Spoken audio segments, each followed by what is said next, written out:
Vanhu vangu voparara nekushayiwa zivo, vanodaro vatingafamba nayo uyewo muone kufamba mwairi. Uyewo kana paine uyo anoshayiwa kuziva, ngaakumbire kuna iye anongopa vose zivo yaasingatengesi, achingopa pachena.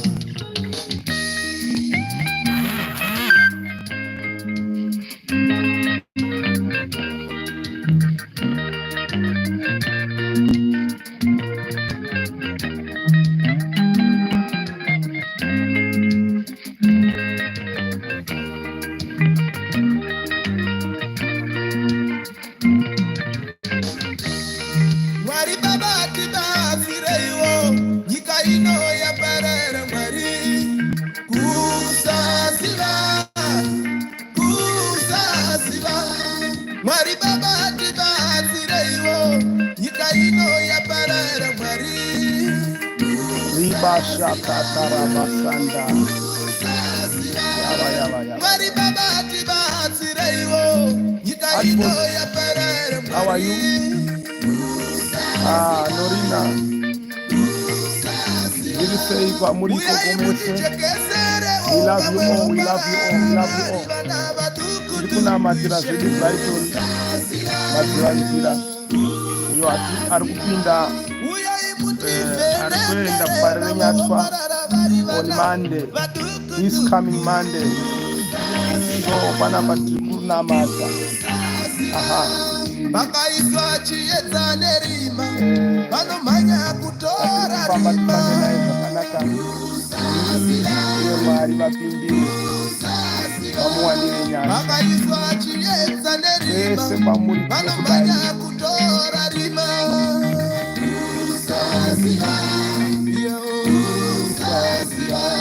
Izvo zvinouraya, ndizvo zvavanosera varima zviri.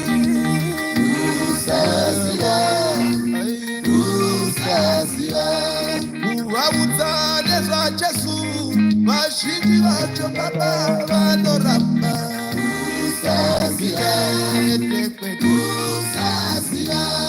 Kuvaudza nezvaJesu, vazhinji vacho baba vanoramba.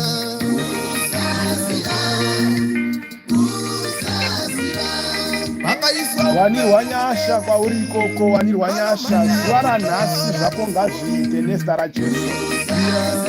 Zuva ranhasi zvako ngazviite nezita raJesu. Zvako ngazviite, zvako ngazviite, zvako ngazviite, zvako ngazviite. Sei uchingofunganya zvako ngazviite, zvako ngazviite, zvako ngazviite, zvako ngazviite, zvako nhasi ngazviite nezita raJesu. Tati zvako ngazviite, tati zvako ngazviite.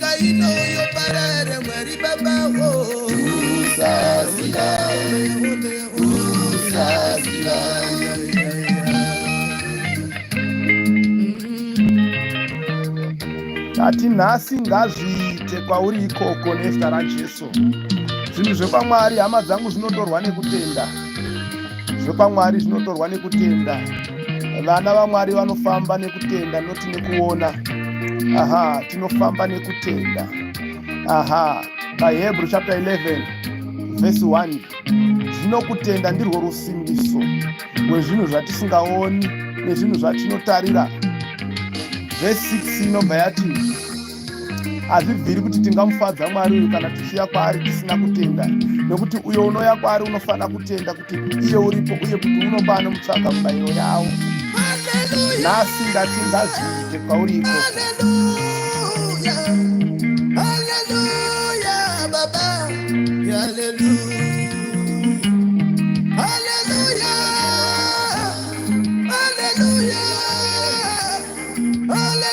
Thank you very much, Ashford.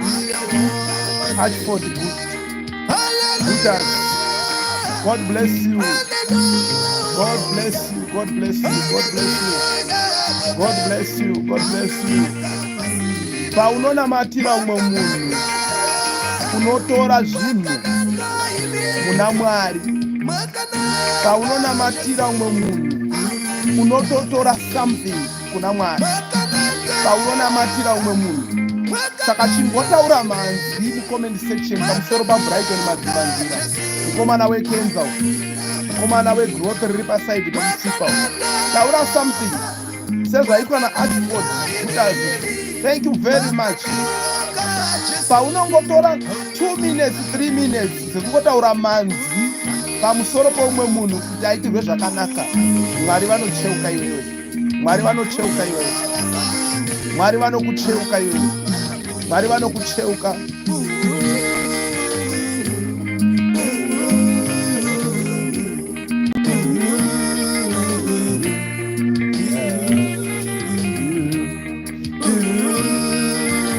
Wana something zvekungotaura chete pamusoro paBrighton Madzivanzira, iye mukomana weKenza. Wana something. Chero 1 word zvaro. Chero 1 word zvaro. Yes. Yes. Norina. And no weapon formed against him shall come to pass. Our God is the healer. Yes, our God is the healer. Our God is a consuming fire. Hebrews chapter 12 verse 29. For our God is a consuming fire. Moto unoparadza. Anopindura nemoto. Kana ukabvunza vaprofita vaBhaari pagomo reSinai, paMount Carmel, vanozviziva zvakaitika. Kana mambo Nebhukadhineza vakati vasunga Shadhreki, Mesheki naAbhedhinego vakavakandira mumoto, vakaburuka umwe moto, vanopisa umwe moto, ngetani dzikatsva. Mambo akavhunduswa zvikazi takanda varume vangani mugomba umu? Zvikazi takanda vatatu vanga vakasunga. Zvikazi zvino ini ndiri kuona vana vacho vandiri kuona vakatosununguka zvavo. Umwe wechina wacho ari kuita semwanakomana waMwari. I love this God. I love this God. I love God. I love God. So takataurirana palive yakapfuura, takataurirana kuti pandichauya pano ndoda kukupai testimony yangu mumoona ukuru hwaMwari. Kana tikasvika pa 20 minutes pa 8 minutes nelive, after 20 minutes ndofunga vamwe vanenge vauya ndokupai testimony yangu kuti mumboona kuti seiko ndichida Mwari uyu. Mumboona kuti seiko ndichida Mwari uyu. Pane masoko anga achitaurwa naDhuterere ndaafarira zvikanzi haisi show off kutaura zvawakaitirwa naMwari. Ameno vanozviitira show off. Zvikanzi naDhuterere, ini kana zvamuri kutondoona ndisati ndakurevha mazimota ndichikuratidzai handisati ndaanawo. Kana ndaanawo ndoya ndichikuratidzai. Vanhu ngavazive kuti kuna Mwari kwenzoko anoita zvinhu. Nyika yataakurarama mazuva anaya vazhinji taakungovimba nezvisingabatsiri, ende tiri kupirwa mari nevanozviti vanobatsira, matambudziko achingoramba aripo. So tiri kuti hama dzangu tofanira kuvimba naMwari. Saka ngano kuti tonzore live yedu nderekuti tinamatire Brighton Madzivanzira. Uri pauri ikoko unogona kungonyora mucomment section masoko chero 1 word zvaro pamusoro paBrighton Madzivanzira, uyo atiri kuenda naye kuparere Nyatwa. Taifanira kunga takaenda naye last Tuesday, but taakuenda naye this coming Monday. Chazokupai mareasons acho nezvikonzero zvaita date richizwe. So ngatibatsirane ipapo. Ndandichiti ukanamatira munhu ukataura masoko akanaka pamusoro pemunhu, Mwari anokurangarira. Kana matira omunhu, Mwari anokurangarira. Zvakakosha kunamatira umwe, zvakakosha kunamatira umwe. Wese ari kundinzwa imboti amen, imboti amen, imboti amen.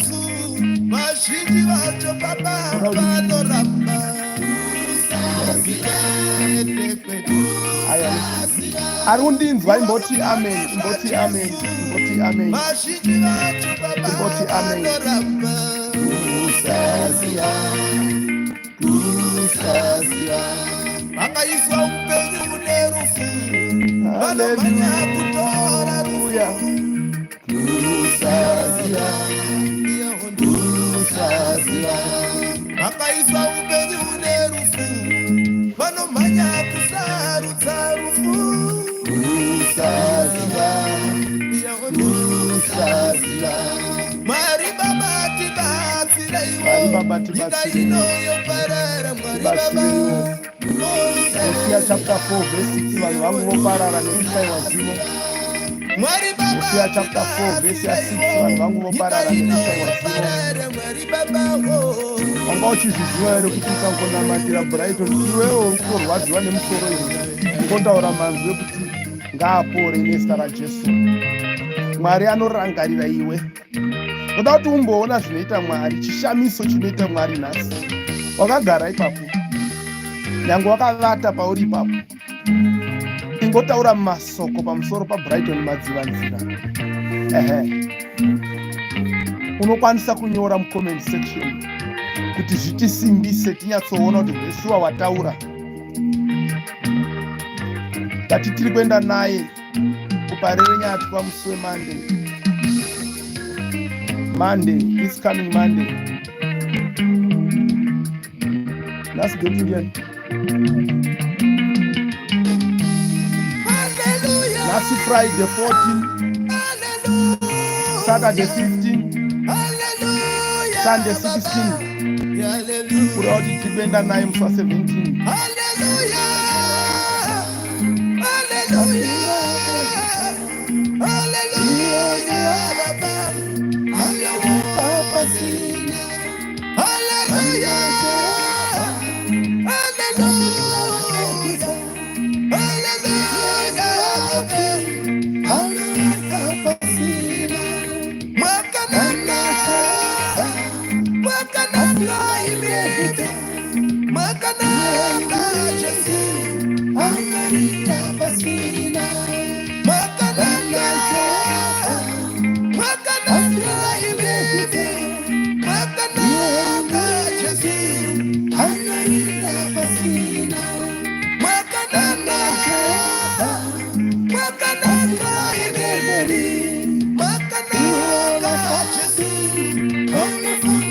Saka tinoda kuti Jehovha aende mberi.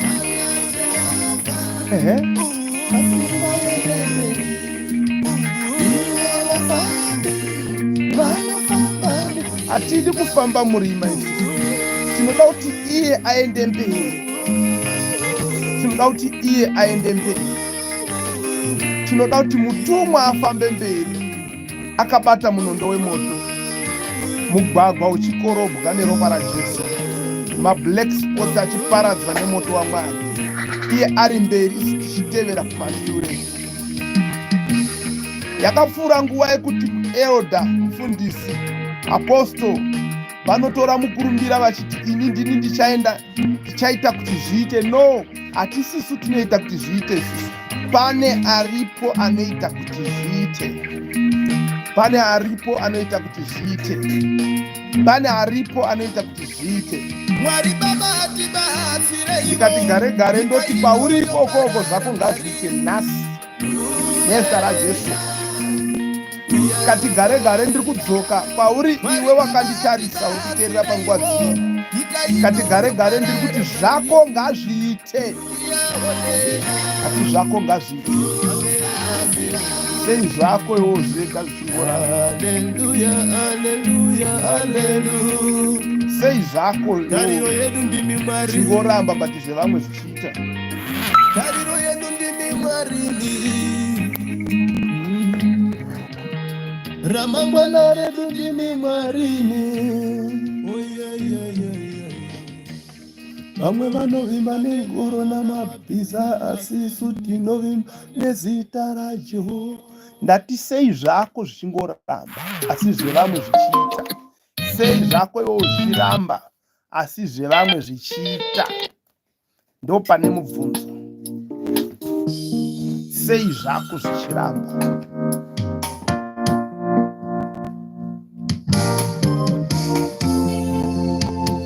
Nhasi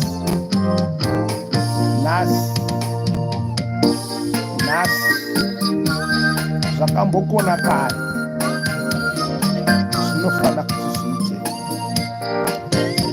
Zvakambokona kare, nhasi ngazviite. Nezita raJesu.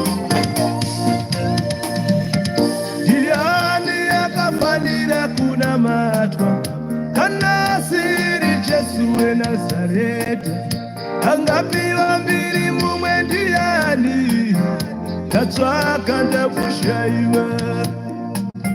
Ndiani akafanira kunamatwa kana siri Jesu weNazareti? Angapiwa mbiri mumwe ndiani? Ndatsvaka ndakushaiwa. Usakangana kushare live. Ndiani akafanira kunamatwa kana siri Jesu live yedu hapa 16 minutes pairi kusvika pa 20 minutes. Angapiwa mbiri mumwe ndiani? Ndatsvaka ndakushaiwa. It's now 2:05. Ndiani akafanira kurumbidza? It's now 2:05. Kana siri Jesu weNazareti? 10:02. Sakangana kuti ndinozipa testimony yangu. Sezvo ndakambokulimbisa izvi. Ndatsvaka ndakushaiwa. Testimony yangu nhasi. Pazuva ndakaenda, ndakokera ndakaenda, chambere nekumaodza nyema, ndashaka ndakushaiwa. Amen, amen. Pazuva ndakaenda, ndakokera ndakaenda, chambere nekumaodza nyema. Sherai vamwe. Atina 10:02. Ndinoziva kuti time dzandinotaura ndedzemuZimbabwe, time dzandinotaura ndedzemuZimbabwe. Saka na uri pauri ndofunga tasarirwa ne4 minutes. Ndakakuvimbisa yekwenyu pandichadzoka ndokumbokupa testimony. Ndozama asikuziva kuti Eudha kanjanda ndiani, Eudha David kanjanda ndiani. Kungopanana ka background mujana. Zvakanaka.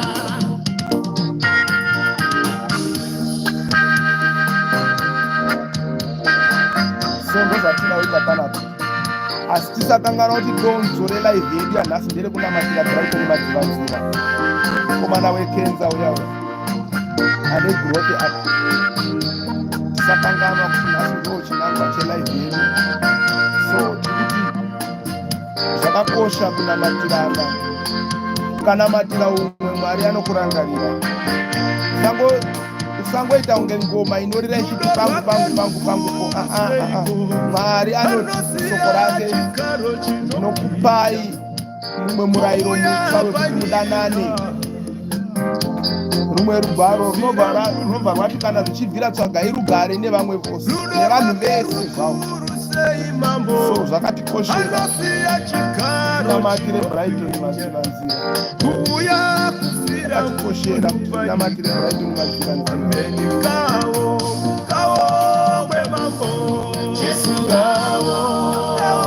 Mwana wamanzi vekungotaura because Monday tiri kuenda naye kuvarenyati Brighton madzivanzira. Mwana wamasoko ipapa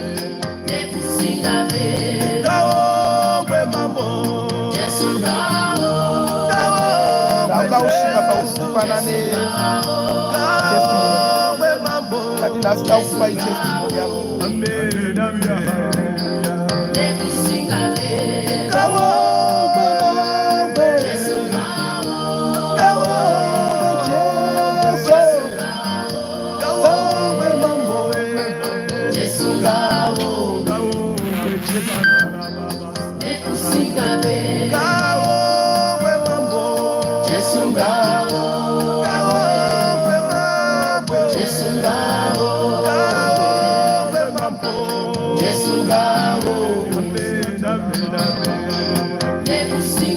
Ngatisheike kupedzisira katichitanga kupanana testimony yayo. Ngatingosheike kupedzisira tichitanga kupanana testimony yayo. Ngatisheye live yedu tichitotanga kupanana testimony yayo izvozvi. Ngatisheye uyo akanga afa asi nezuva retatu akamuka. Ngatisheye tichitanga uno mupenyu anoti uyai kwandiri vakaneta vakaremerwa ini ndichakuzorodzai. Ready for testimony. Ngatingoti ndava ready kana kungosimudza maoko mucomment section tione kuti ndine vanhu vanganiko vamirira testimony. Chingoti tamirira testimony kana kungoisa ruoko mucomment section titange kupanana testimony yacho. Asi kwameno zvake anozoonawo tapedza ndonga yazobvuma kugara ipapo. So takutanga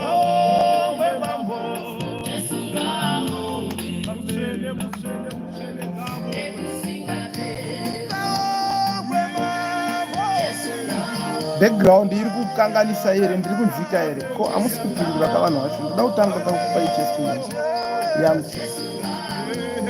Background yemusic haisi kukanganisa here, ndiri kupai testimony. Ndiri kunzika here, ndikaona munhu anongoti hongu ndiri kunzika ndototanga kupai testimony.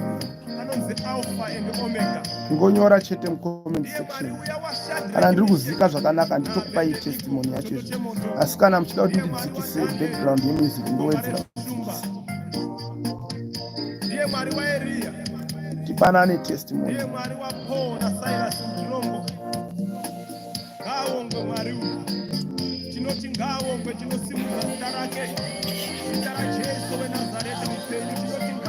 Okay.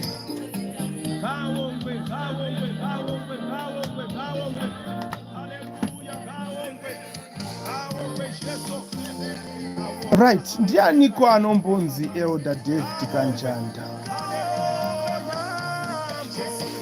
Ndofunga ndomubvunzo wekutanga. Anombonzi Elder David Kanjanda ndiani? Regai nditangire pakuti kwakanga kune umwe murume ainzi Peter Kanjanda.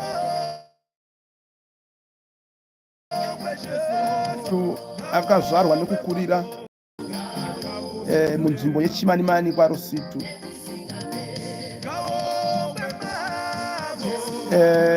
Baba vake murume uyu ainzi Hofisi, ndiye akazvara murume uyu ainzi Peter Kanjanda. Peter Kanjanda akakurira mwaRusitu muChimanimani, ndobva kwazoita hondo yechimurenga yekusunungura nyika yeZimbabwe.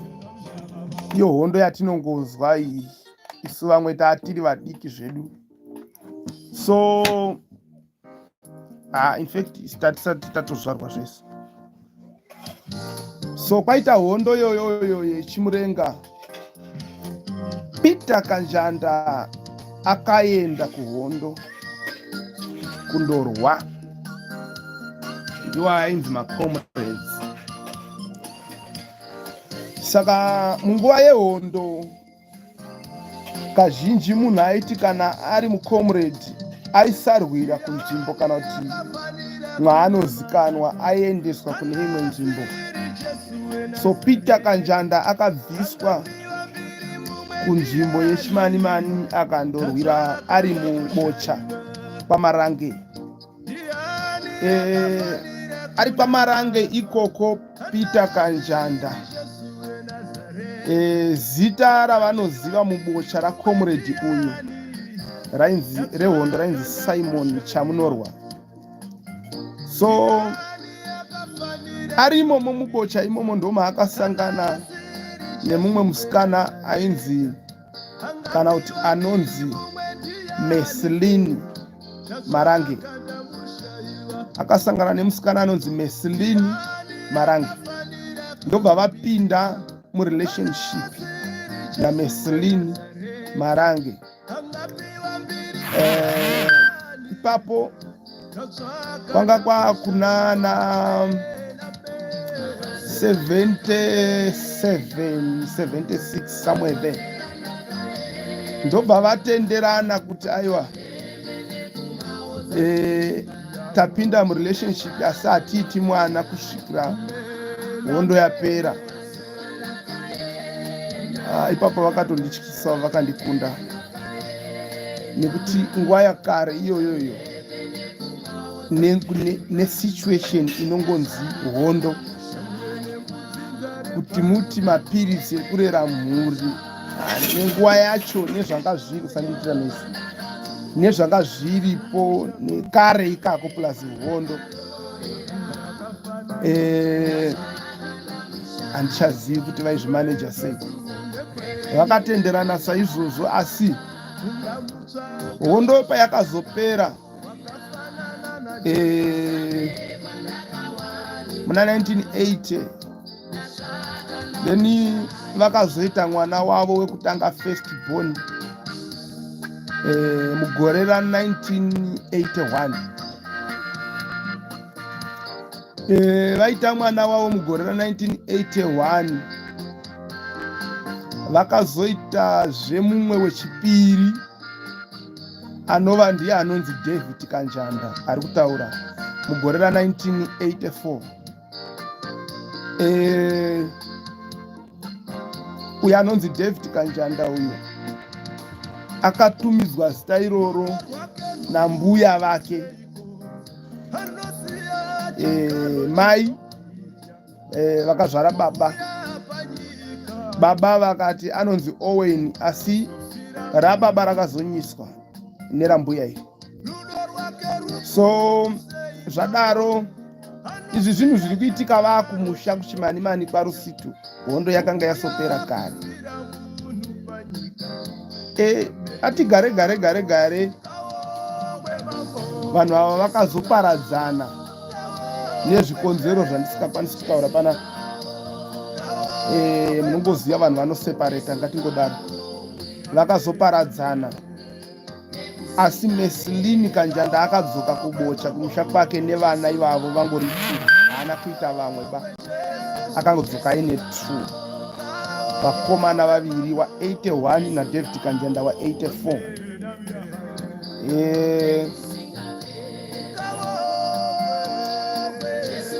Peter Kanjanda akasara kuchimanimani kwaRusitu, akamboenda mumakembi sezvo anga ari musoja, akazotangawo kurwara, akasiya basa akangozogara. Basa akarisiya nekurwara. David Kanjanda ndobva achikura namai vake kubocha. Mai ndobva vazowanikwazve kune umwe murume mubocha imomo, kubva kumusha kwamai kwanzvenga kubocha kuenda kunonzi kwaMatanda, ngori musemu mubocha imomo kwauchizokurirawo ikoko. So situation yakadai inoda kungokuudza kuti anonzi David Kanjanda iyeye akazokura neumwe mukuriro nebackground yatingati ino background inorwadza kana kuti inosemesa. So David Kanjanda akachizotanga kuenda kuchikoro kanonzi Panzvenga primary school. Kare kwakusina zvemaECD, kwakuine crash, grade 1, grade 2, grade 3.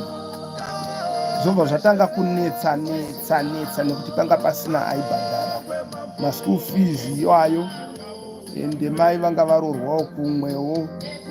Zvanetsa kudaro, mai ndobva vazongoti ngawe kuno pauzobva kuya kwachienda kuna step father, pauda uzondozamawo grade 4, haabva zvatoramba, bva zvavharana zvakadaro, kwautanga utofudza mombe dzevanhu. Kwauchitokura munhu achifudza mombe dzevanhu mumana akasiyana siyana. Kuzobva ipapo time baba step father vaya ndo vatata kuti baba namai vatorana kwakuenda kumapurazi ekuodzi kwaundoshanda ikoko, tichibva tangoteverawo ikoko. Mugore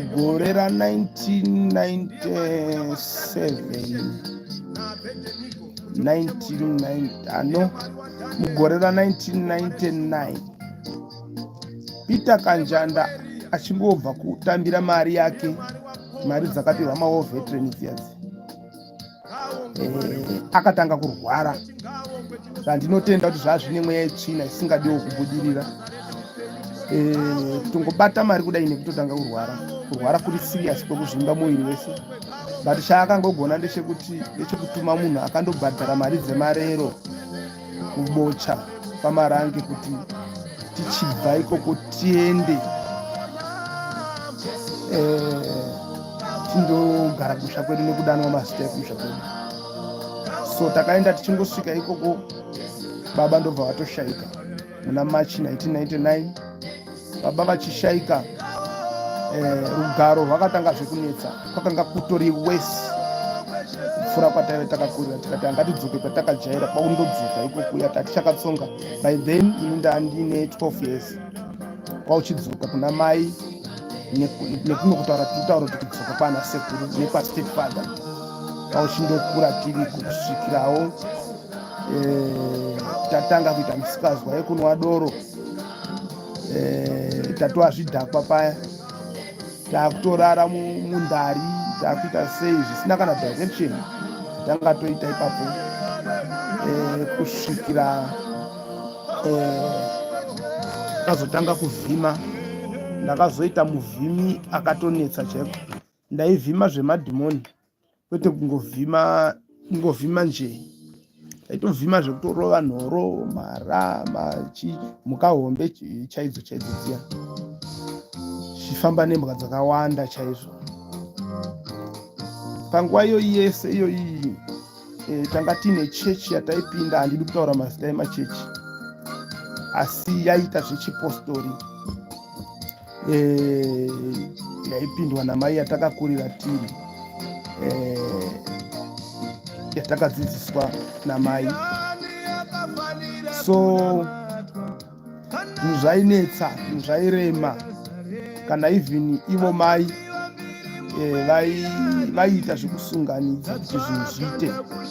So takakura zvekushingirira, asi mai vangu ivavo kwandiri ndichivaona ndichiona ehero, gamba guru, nekuti mukoma ivavo neni nevamwe vana vavakazoita kwavakawanikwa 8 vakatera mashure mangu kuita 10, ndivo vaimiramira, ndo vaimiramira zvese, nekuti kwavakarorwa kwacho step father zvakangosarirawo plus munhu anodhakwa kupfuura zvatata kuita izvo, asina kana basa nazvo, asina kana hanya. Kutaura kunoku vakatozongosvika zvepakuseparata. So munhu akamira nekuchengeta mhuri dzese kusanganisira nesu ndimai. So 2008 David Kanjanda akaenda kundogara kunzvimbo imwe yainzi Dora. Dora dombo pamutare. So kudora dombo pamutare ikoko ndo kwandakawanira ikoko, asi nekuti nhau yekuroora yacho iyoyi kutowana kwacho it's a long story. Saka ndoda kuchizoiuya nayo iri part 2. Gozi kuti tingoitaura tibva taipedza panapa haibudi zvakanaka, ine zvimwe zvakaiti zvayakatakura, ine zvimwe zvinhu zvayakatakura. So ndichauya ndichizotsanangura kuti ndakazorora sei, asi ndakusiyira ikwe soko ndiri chidhakwa. Asi regai ndimbobata nhoroondo imwe before ndisati ndaroora ipapapa, yandoda kubatanidza kuwedzera pabackground apa, tichingosvika futi kugumira pana 2008.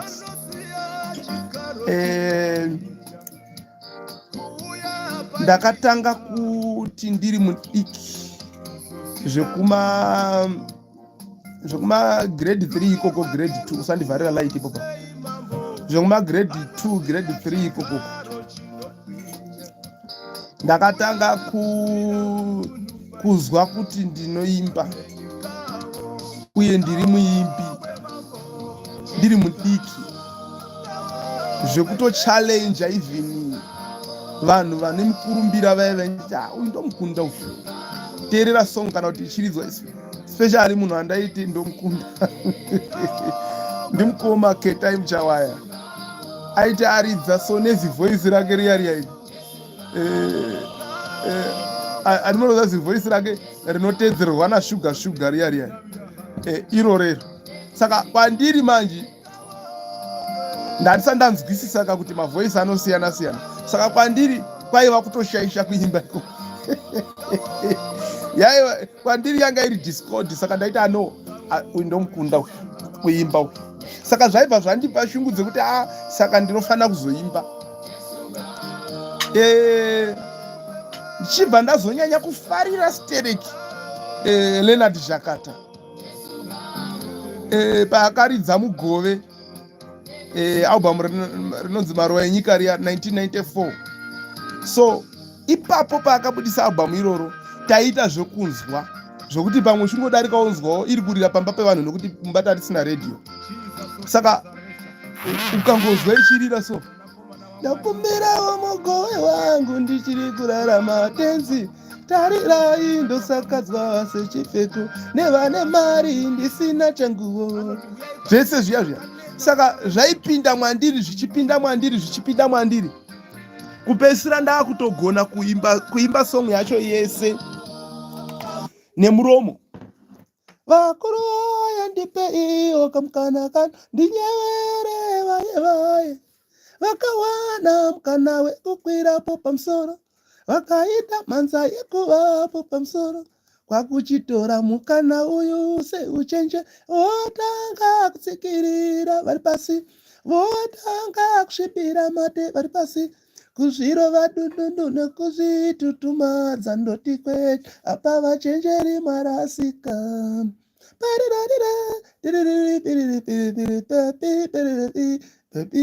Saka ndaita izvozvo ndobva ndairova yese kusvika kumucheto. Saka ndaibva ndazounganirwa nevamwe vana manje nevanhu vakuru, urumboita sei kwewo. So hameno zvandaizoita magitari iwayo ndaimarova ese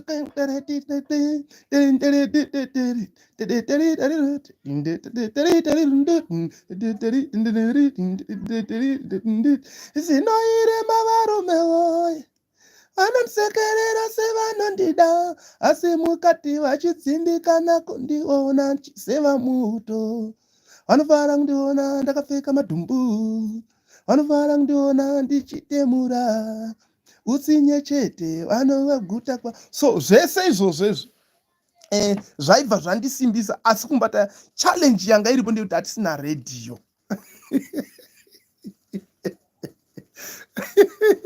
radio papasina pamba. Saka taita zvekwe especially pakatozi nhasi kune ezomugidho tatine kumba kwataienda tichindoona mvenge zimunandiziya juluka ezomugidho ichitwa ndiana John Piri nana Eric Knight uri musi wechina. So ikoko kumba ikoko futi taisvika kuine mitemo yekuti mukangoya muine shena munogara pasi, vakachena ndo vanogara muzvituru nemumasofa, kusvikira kwakuzara zvekuti vane shena vasina kugeza vairambidzwa kutopinda mumba imo. Saka zvaizotibatsirawo kuti tigeze, because kugeza taisatokuda tichikura. Waiti ukazwa dzakuenda kuma 4 papa ine zibhavha raiva pamba, aiti ukazwa rakusimudzwa kuseri kwemba gunturu ngindi waitorwa mabunde kuziva kuti yanguva yekugeza, waenda uzoya kana time. Saka taichienda manje kumaraini kuya tichiteerera kusvikira ndakabva mukati mwangu ndakangozofunga kuti hakuna munhu anogona kuimba kupfuura Zhakata. Although ndaiteerera vamwe, asi ndakabva ndapindwa naLeonard Zhakata. Kubva ipopo paakabudisa Maruva enyika, akabudisa Nhamo dzenyika, akabudisa Nzombe huru iya inana Upenyu Mutoro, akabudisa Vagono vebasa muna 1997 iya yaikwikwidzana naSurvival yaChimbetu iyaya, paakazorohwa vese Zhakata naChimbetu vakarohwa gore iroro naPenga udzoke zvibate pamhaka. Akazobudisa inonzi aita chake ndihomba rume iyi, tichiuya kunoko zvichienda zvakadaro. Ndaitomufolowa zvakanyanya, saka zvakandiinspire kusvikira ndakuti saka ndafanira kuti ndiite zvekuimba. Asi ndakati no, handidi kuimba ndisina kumbobvira ndaridza gitari, saka ndinotanga ndagona kuridza gitari. 2006 kudora kuya kwandambotaura kuya, ndakasangana nomumwe murume anonzi Tendai Mukono ikoko kudora ikoko. So Tendai Mukono uyu airidza magitari ende aigadzira magitari acho kuita zvekutovesa. So ndobva ndasangana naye aine gitari rake raakagadzira regaloni. Ndakariyemura ndikati vakomana, yei zvake uyu, nokuti zvazviri mandiri, saka chakandikoshera chigaloni ichocho. So ndobva ndamubvunza kuti ko ndingaita sei kuti ndiridze. Ndobva andishedza rimwe zuva, ndobva ati huya kuno aine 2 magitari, iwe rekuveza rimwe remuti nerimwe regaloni. Bhashi tichitedzera zvandikuita, rangu rakaiswa tambo 3, waya 3 dzekuridza mastrings aya, rarine 3.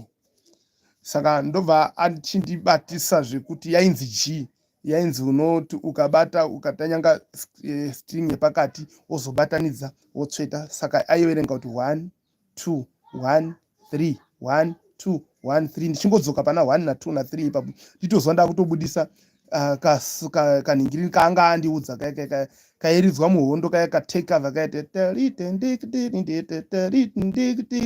kaya kaizo. Saka pane chirhythm chaimba pasi penhingiri ichocho, ndo chataidzidzira nacho tichichiridza ichocho. Kusvikira ndakangobata 1 day akatoshamiswa kuti kuinda mangwana ndadzoka ndakutowedzerawo zvanguwo. Kubva ipapo mwedzi wakasara wopera, ndakutoti ndoda kutomira pastage, ndiani anonikira nditoridzawo.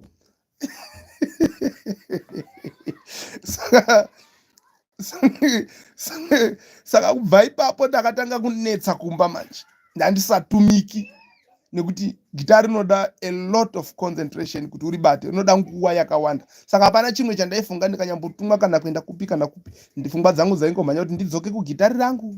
Saka ndo zvimwe zviya vakuru pavaiti magitari anoitisa urombe, ndipo pavaita. Ndakanyatsozoona kuti ukashaya vanhu vanopota vachizokuti sva unoramba uri pagitari ipapo, ende ukaita zvekutamba kana kuroora urori. Saka ndakabva ndashingirira kuridza gitari rangu riya. 2006 iyeye gore rakundopera, pandasangana nomumwe murume anonzi Ashford Mugadza mwaodzi.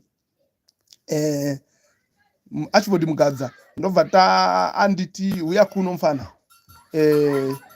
vandaenda kumba kwake tasvika, ndobva ati unogona kuridza here? Ndikati hongu. Ipapo ndandagona kuridza rhythm nelead, asi ndainyanya kuda lead nenyaya yekuti ndandine vision yekuti ndoda kuzoimba nekudai. Saka lead gitari rinoita riri easy pakuti igitari rinonetsa zvaro, takuda kuzorikombeya nemamwe rinoshupa, asi riri nyore pakuti uchiimba uchiridza, nekuti unopota uchirinyararidza.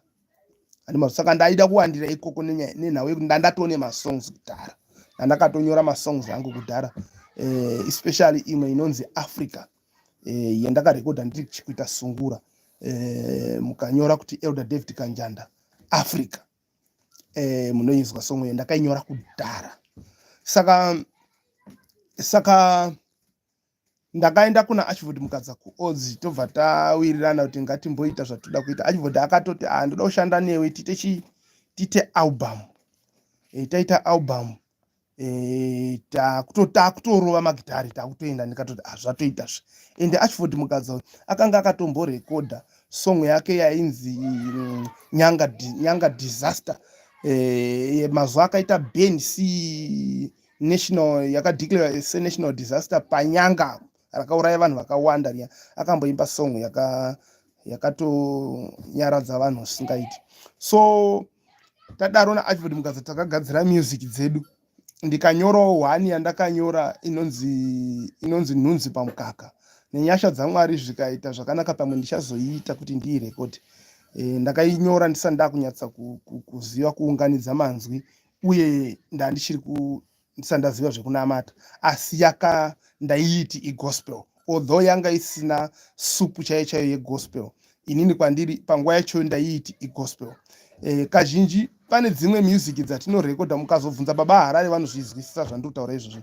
Pane zvimwe zvinhu zvaunenge uchifunga kuti zvinoita kuisa kugospel panguva yaunenge usati watendeuka, usati wakunamata. Wazokuziva soko raMwari ndopanozoti paipa ndainyepa, hazvisizvo. Zvakafanana nesong inonzi Wehondo, iripo ndakatoirekodha ndekare futi. Iyo ndakanyora madhezi amwe chete naAfrica inonzi Wehondo. Mukanyora kuti Elder David Kanjanda Wehondo, song iyoyo munoiona. Iyoyo song iyoyo ndakainyora futi ndichitoti ndarova gospel panapa. Iyoyo iri mudhuze. Ende ndakatoitora ndakuita gospel ndikaiisa futi pane dzegospel, but ine zvandinozwa mukati mwayo, kunyanyanyanya mumasoko anobudamo, ine zvandinozozwa kuti apa this is wrong, yaisiyo chichi. Saka ndo zvakaita imwe yandakanyora inonzi Nhunzi Pamukaka ndina Archibald Mukadza, asi handina kuzoirekodha. So Archibald Mukadza akachizondirasisa nekuti akabva azongoenda kuSouth Africa. Aenda kuSouth Africa.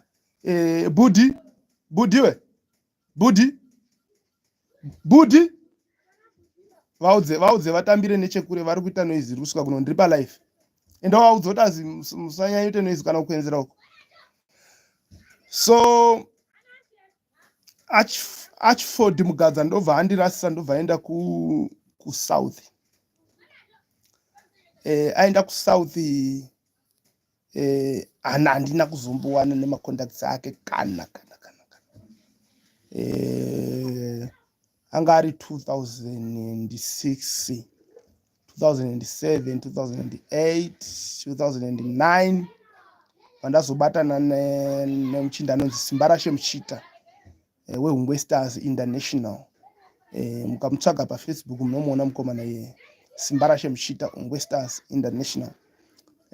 Takabatana nemuchinda ari kubuilda band rake. Ini akandihwina, akandiconvince, akati aiwa zveshamwari, uya tiite sei, uya timbobatana, iwe unozoita zvinhu zvako, but ngatimbodini, ndimbobatana. Ndibva ndabvuma, tibva tabatana. Saka takatanga kurova tese, ini ndairidza lead, iye achiridza bass, iye achishaura, ini ndichimudavira. Pakabuda chakati tende ipapo, yanga iri sungura. Tichibva tatanga kuchiita macompetition echibuku Road to Fame, tikatowina. Music Crossroads tichitowina. Chienda kuna Namurehwa, chienda kuna nani, tikatoona zvinhu zvakutofamba. Saka 2010 pane handizivi zvakanyatsoitika ipo zvinonetsa, tatabva kuchibuku Road to Fame. Saka pakazongoitawo kamwe kakusanzwisana. Saka ipapo pakangoita kakusanzwisana ikako, semunhu anga agara ari kuda kuita zvinhu zvake, ndakabva ndangoti ko ndiri kuzvinetserei, ngandibve ndangochibuda nditange kudini kuita zvinhu zvangu. Saka ndakashingirira ndikazobudisa album rangu muna 2012 rinonzi Chachaya. 2012 ndo pandakabudisa album rinonzi Chachaya. Chachaya rine nzimbo nhanhatu dzadziri dzesungura, inonzi Wakabaya Moyo. Ndichazokuudza inhoroondo yesong inonzi Wakabaya Moyo. Ndo chaita kuti ndisiye nhoroondo yekuroora kwangu, ndo pairi kupinda ipapapo.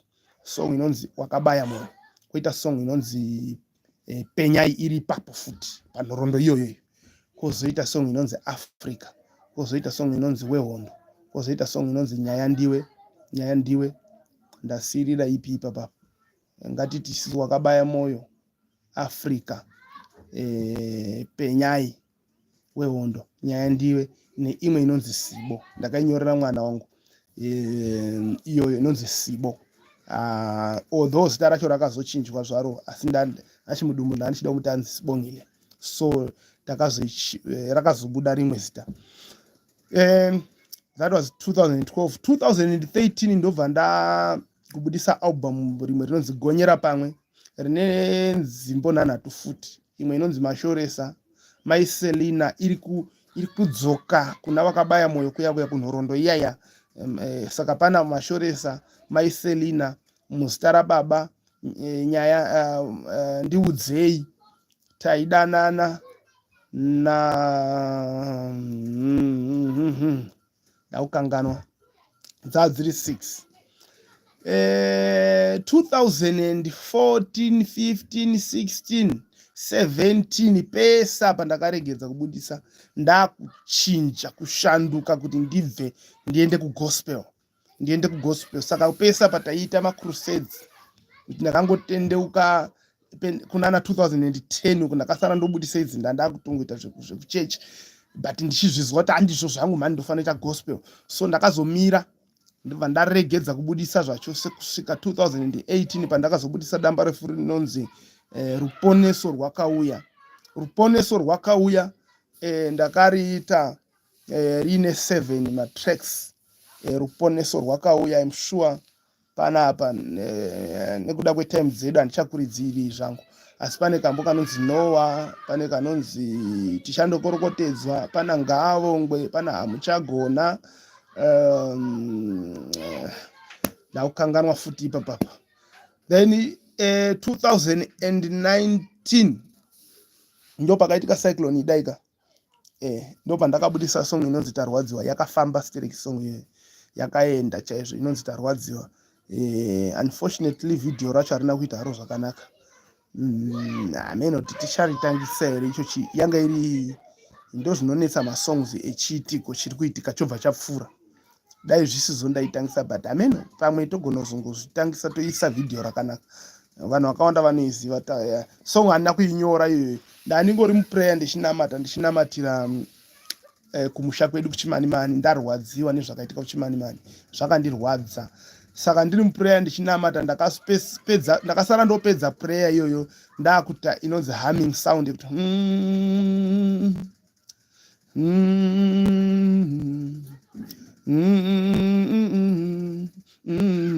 kwautofona kustudio kukunashe studio Cook Beats. Ndikati ndoda kutopinda mustudio gentleman ndiitirewo favor, kwete zvekubhuka kwakutoenda ndisina kana manzwi. Ndasvika ikoko kwautotanga kutoridza magitari acho, tatomaridza magitari ipapo, tatoleya song ya takazoisa manzwi akangoita zvekuuya esong ya inotondishamiso, handizivi kwayakabva. Asi isong yangu saka handizivi. Saka zvokutoti pakatoita umwe anobva especially munyika yemwe yakuti ndauya kutora song yangu handina simba nayo. Tarwadziwa. 2020 ndo paCovid kapa apana chatakaita.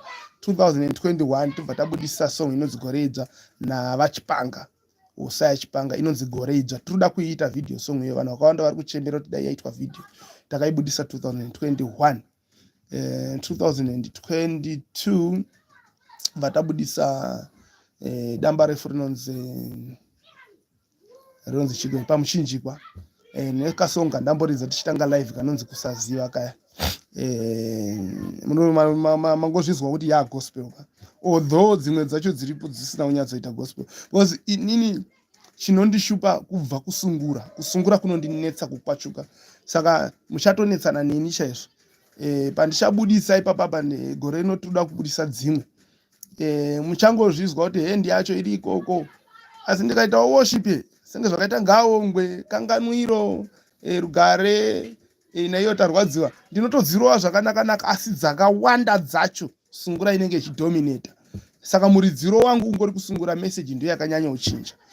Saka zvadaro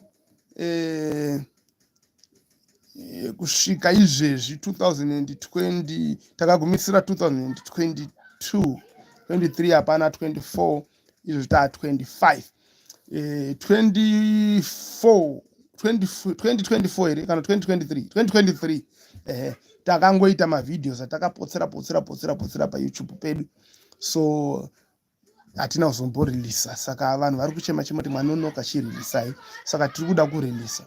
So nekuda kwekuti mari dzekuita chipo changu chiri kumusic ndokwachakawandira, but nekuda kwekutiwo mari dzine dzisikabatani and so forth, takachitanga kuti channel yedu yemusic payakangosvitsa, payakangoitwa eligible kuva ne 1000 subscribers, takaitena into TV, tobva taiisa zita rinonzi Utindi TV. Utindi TV riri kubvepi? Ndo pano mubvunzo. Utindi TV tairishandisa kuband resungura richinzi band redu rainzi Utindi Express. Utindi Express. So ndobva ndachigaya ndikati no, ndakuda kungotora tuma stories ndichiita apa kutoti mari, nekuti hatina kwatiri kuwana mari.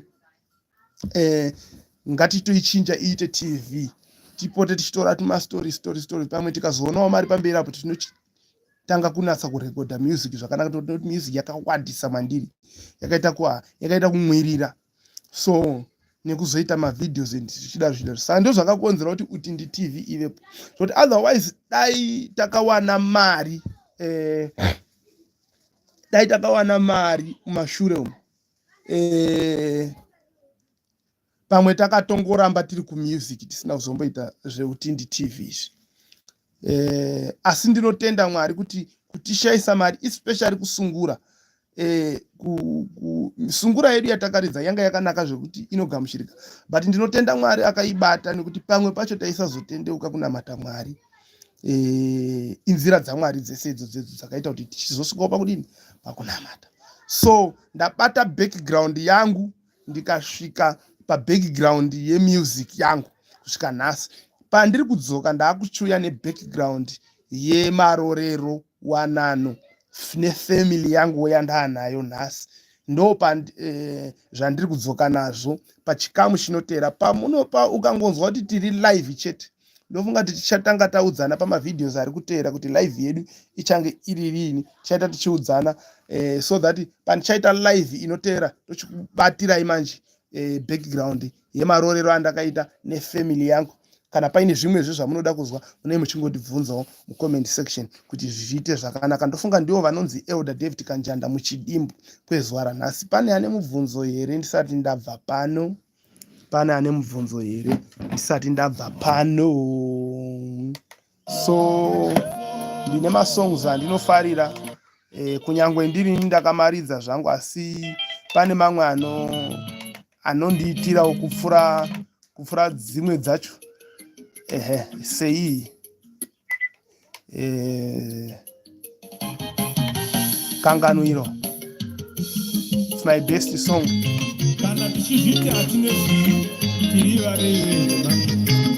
Takamirira kada kubvunza iye wakatendeka wakarurama nokudaro kuti inotikanganira zviri zvedu nokutinatsa pakusasa. Asina unzwisisa pane pamwe paaroda unzwisisa, unongonyora mucomment section andika ndiwedzere kutsanangura ipapapo. Ndingokupa ikanzwisisa chete. Yauya nai mambo, yauya wamuri, yauya nai mambo, yauya wamuri, yauya nai mambo, yauya wamuri, yauya nai mambo, yauya wamuri. Ndimi makadaro chiuyai vana vangu zvino titaurirane, ishe munodaro chiuyai vana vangu zvino titaurirane, inozomopinda muwego hwedu mambo, tikanganireiwo, ishe zvotopinda muwego hwedu mambo, tikanganireiwo,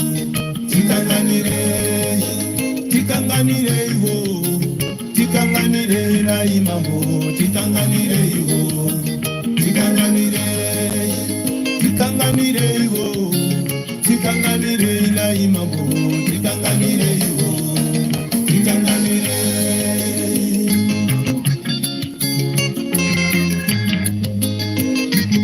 Saka ndo imwe yemasongs andinofarira ini neiyi dzakawanda dzandofarira because ndindakadziimba, asi ndinewo dziri pamwoyo panguwo dzandinozoti idzi. Asi kunakirwa kwagara kunakirwa nika, vanhu vane dzimwe dzavo dzavanotoda dzinotondishamisa kuti unarunakirwa nei Vanhu vangu voparara saka nekushaiwa ndozviri zivo. music. Pane dzimwe Vanodaro dzevanongotofungoti pamwe Zvanzi handina naJehovha, kugona endai kutozwa munhu pamharadzano ari muone. ndine masongs akaita sana gomborero, Dzakare, Israel. kuti yakanaka ndeipi yatingafamba nayo, Handaitoti inini uyewo muone kufamba mwairi, gomborero uyewo kana Israel ndaitodzita idzi ndichadozodzita remix hadzina kubuda zvakanaka, but unotoona vamwe vanhu vachitodzidini vachidzifarira. Ndo zvinoita music izvozvo. uyo anoshayiwa kuziva ngaakumbire kuna iye anongopa vose zivo yaasingatengesi achingopa pachena.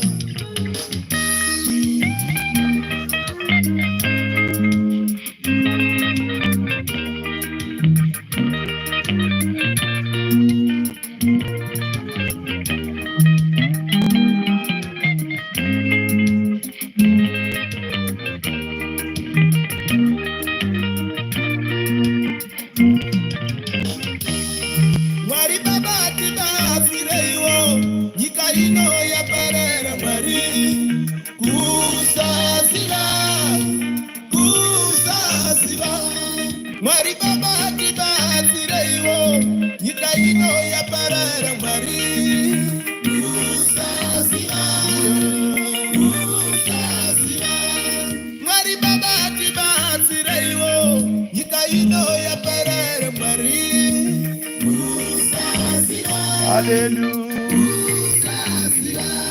uyai mutichekesi. Saka taakutopeta chirongwa chedu neiyoyi song chibva tanamatira Brighton Madzivanzira nevose vari pano. Ndiri kubva pano ndakunamatirai, ikangoti rirei kusvika pakati payo bhichana payakutosvika apa ndobva ndakunamatirai mwese, ndobva ndabva panapa. Vamwe voparara vari vana vatukutuku.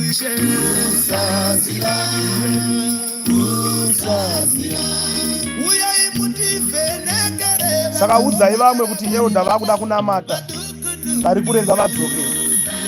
Udzai vamwe kuti elda vakuda kunamata. Udzai vamwe kuti elda vakuda kunamata. Vanomhanya kutora rima.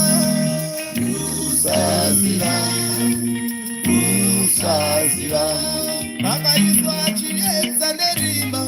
Vanomhanya kutora rima.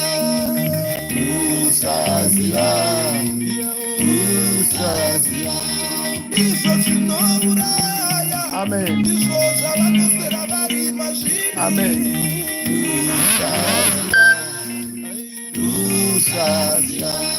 Kuvaudza nezvaJesu vazhinji vacho baba vanoramba.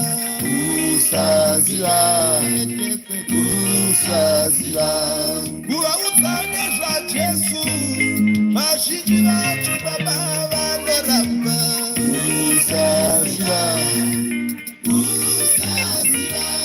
Vakaiswa upenyu nerufu. Saka tiri kuti panguva dzino Kutora rufu. Mwari ngaakuwanire nyasha, Mwari ngaakuwanire nyasha. Soko raMwari rinoti kana Jehovha asingavake guta, vavaki vanovaka pasina. Kana Jehovha asingarinde guta, varindi varo vanorinda pasina. Kana Jehovha asingaende mberi, vafambi vanofamba murima. So panguva dzino tikuti Mwari werugare ngaakuperekedze pamaplanzi eupenyu hwako. Mwari werugare ngaakuwanire nyasha iwewe. Itirwa zvakanaka naMwari, mhuri dzako ngadzichengetwe, urwere ngahubve, musoro unotema ngaunyarare, maziso anoswinyawo ngaapore nezita raJesu, mudumbu munorwadza ngamupore. Matambudziko akakukomberedza, hope dzaunorota, kuvhunduka kwaunoita kwose ngakuchipera. Masoko awakaudzwa iwewe, masoko awakaunzwa bhaibheri kuna Colossians rinoti Jesu akadzima rugwaro rwakanga rwine zvirevo zvaipesana nesu, akarwutora irwo akarwuroera pamuchinjikwa. Hakuna chombo chakagadzirwa kuzorwa newe chichabudirira. So tinonamata kuti nezita raJesu, Mwari werugare, Mwari wemasimba ose, ngaakuitire zvakanaka, ngaakuwanire nyasha, itirwa zvakanaka. Ndatuma mutumwa kwauri ikoko pabhizimisi rako nemuupenyu hwako muzita raJesu Kristu. Ndakunamatira Brighton Madzivanzira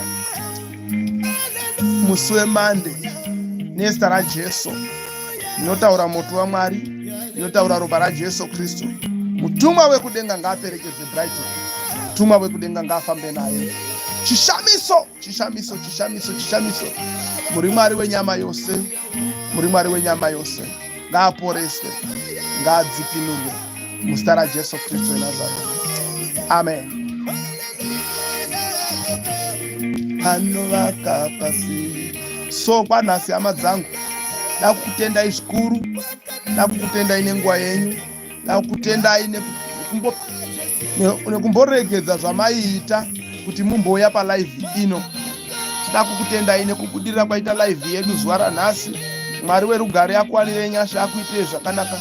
Tichadzokazve pachikamu chinotevera ndozokuudzai background nefamily yangu kuti zviite zvakanaka. Ndiko tinokuramba tiri tese. Tinokutendai nekuramba muchititsigira seUtindi TV muzvirongwa zvakasiyana siyana. Mwari wemasimba ose akuwanire nyasha. Panhasi tambogumira pano. Iwo vafambi. Bye bye, bye bye, bye bye, bye bye. God bless you. God bless you. God bless you. God bless you. God bless you.